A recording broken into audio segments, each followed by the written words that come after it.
এক হাতে তালি বাজানো, ঠিক আছে? তো আমরা আগে দেখি কি হয়েছে এবং ফোর্স অ্যাপ্লাই করা হয়েছে। আমাকে এখন দেখতে হবে যে whether the force applied was proportionate to the provocation given।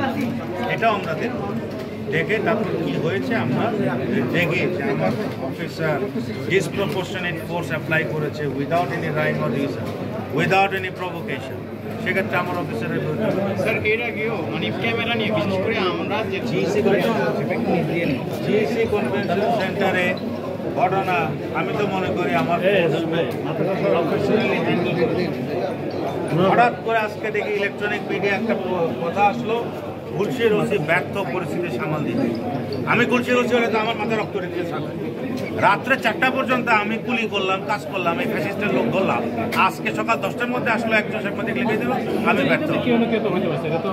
এইরকম কথাবার্তা, এরকম উস্কানিমূলক কথাবার্তা যদি এখন আর এবং কখনো কখনো এমনও হয় আমি কোনো রকম আগাম কোনো ভার্ডিক্ট দিচ্ছি না, কি হয়েছে আমি না জেনে কোনো কথা বলবো না।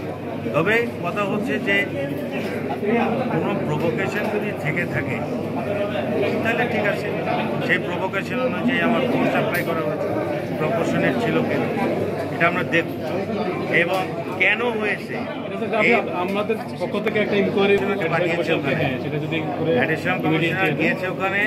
সে আমি আশা করব ফেয়ারলি এবং নিউট্রালি সে একটা প্রিলিমিনারি ইনকোয়ারি করবে। দেখে আমরা যদি দেখি এখানে আমার এখানে আপনার আমার যে অফিসাররা এখানে আমার ধরেন আপনার ডিসপ্রপোর্শনেট আচরণ করেছে, তাহলে অবশ্যই তাদের বিরুদ্ধে। Thank you sir.